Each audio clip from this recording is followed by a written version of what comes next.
കല എന്ന് പറഞ്ഞാൽ മനുഷ്യനുള്ളതാണ്. അപ്പോൾ അത് ആർക്കും പഠിക്കാം, താല്പര്യമുണ്ടെങ്കിൽ. മുസ്ലിം കമ്മ്യൂണിറ്റിയിൽ നിന്ന് വരുന്നതോടെ പൊതുവെ ആളുകൾ ഭയങ്കര ക്യൂരിയസ് ആയിട്ട് ചോദിക്കാറുണ്ട്.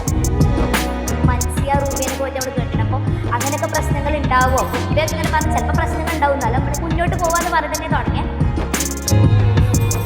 മുസ്ലിം പിള്ളേർക്ക് അത് പഠിക്കാന്ന് പറഞ്ഞാൽ അതിന് താല്പര്യം പ്രകടിപ്പിച്ചു വരുന്നത് തന്നെ വലിയ കാര്യമാണ്.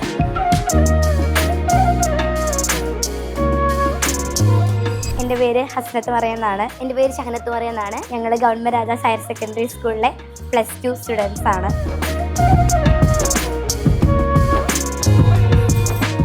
മുസ്ലിം കമ്മ്യൂണിറ്റിയിൽ നിന്ന് വരുന്നതോടെ പൊതുവെ ആളുകൾ ഭയങ്കര ക്യൂരിയസ് ആയിട്ട് ചോദിക്കാറുണ്ട്. കഥകളിയിലേക്ക് ഇങ്ങനെ എത്തി. ഞങ്ങളുടെ നാട്ടിൽ സ്ഥിരമായിട്ട് കോട്ടയ്ക്കലിൽ പൊതുവേ കഥകളി എല്ലാ പൂരങ്ങൾക്കും എല്ലാ ഉത്സവങ്ങൾക്കും ഒക്കെ ആയിട്ട് കഥകളി സ്ഥിരമായിട്ട് ഉണ്ടാവാറുണ്ടായിരുന്നു. അപ്പോൾ അതിങ്ങനെ പറഞ്ഞു. എൻ്റെ ഒരു അഭിപ്രായത്തിൽ കലയും മതവുമായിട്ട് അങ്ങനെ ഒരു ഒന്നുമില്ല. കല എന്ന് പറഞ്ഞാൽ മനുഷ്യനുള്ളതാണ്. അപ്പോൾ അത് ആർക്കും പഠിക്കാം, താല്പര്യമുണ്ടെങ്കിൽ.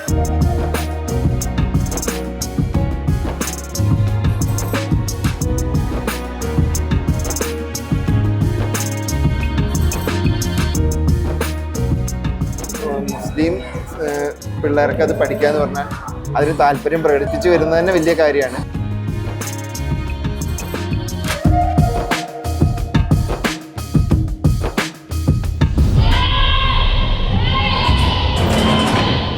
കഥകളി മാത്രമല്ല, ഞങ്ങൾ സ്കിറ്റും ചെയ്യാറുണ്ട്. കുറേ പൊളിറ്റിക്കൽ ആയിട്ടുള്ള വിഷയങ്ങൾ പ്രതിപാദിക്കുമ്പോൾ ഇത് ആരാണ് എഴുതിയിട്ടുള്ളതെന്നൊക്കെ ഉള്ള ഒരു അല്ലെങ്കിൽ വലിയ ആരെങ്കിലും ആണോ എന്നൊക്കെ ഉള്ള ഒരു പൊതുവിൽ ഞങ്ങളോട് ചോദിക്കാറുണ്ട്.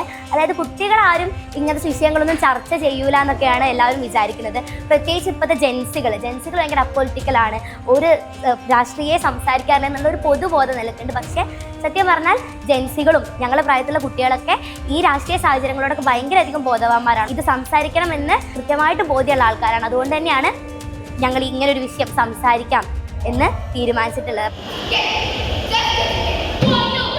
ജനാധിപത്യത്തെ അട്ടിമറിക്കാൻ വേണ്ടി ശ്രമിച്ചുകൊണ്ടിരിക്കുന്ന ഭരണാധികാരികളുടെയും ഈ ജനങ്ങളെ പ്രജകളായിട്ട് നമ്മൾ രാജാക്കന്മാരാണെന്നൊക്കെ പറയുന്ന പോലെയുള്ള പല ജനപ്രതികളുടെ പ്രശ്നങ്ങൾ, അതുപോലെ തന്നെ ജനങ്ങളോടുള്ളൊരു ഹൂ കേസ് നിലപാട് തുടങ്ങിയിട്ടുള്ള പ്രശ്നങ്ങളെയും പിന്നെ നമ്മുടെ രാജ്യത്തിൻ്റെ തന്നെ പല സിമ്പലുകളെയും സംസ്കാരത്തിൻ്റെ പേരും പറഞ്ഞൊക്കെ മാറ്റുന്ന വലിയ രൂപത്തിൽ നിലനിന്നിരിക്കുന്ന സാമ്പത്തിക അസമത്വങ്ങളൊക്കെ നിലനിൽക്കുന്നതിന് കുറേ ആൾക്കാർ പട്ടിണി കിടന്ന് മരിക്കുമ്പോൾ തന്നെ നമ്മൾ ലോകത്തിലെ വലിയ മൂന്നാമത്തെ രാജ്യമാവുകയും കുറേ ശതകോടീശ്വരന്മാരുള്ള രാജ്യങ്ങളൊക്കെ ആവുകയൊക്കെ ചെയ്യുന്ന സംഭവങ്ങളാണ് നമ്മൾ ഇപ്രാവശ്യത്തെ നമ്മുടെ സ്കിറ്റിൽ ഉൾപ്പെടുത്തിയിട്ടുള്ളത്. ഫെദേഴ്സ് ഓഫ് ജസ്റ്റിസ് എന്നാണ് ഞങ്ങളുടെ സ്കിറ്റിൻ്റെ ഇപ്രാവശ്യത്തെ തീം. അവർ ബാലസംഘം, ഇതിൽ ചെറിയ കാലഘട്ടത്തിൻ്റെ ബാലസംഘത്തിലൂടെ വളർന്നു വന്ന കുട്ടികളാണ്.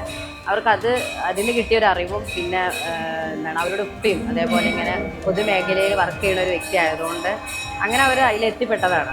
ഇപ്പോഴത്തെ കുട്ടികൾ കലയിലും കായികത്തിലും പഠനത്തിലും ഒക്കെ മിടുക്കരാണ്. പക്ഷേ തീരെ രാഷ്ട്രീയ ബോധമില്ല, എപ്പൊളിറ്റിക്കലാണ്. അങ്ങനെ പറയുന്നവർക്കുള്ള ഉത്തരമാണ് അസ്നത്തും ഷെഹനത്തും നൽകിയത്.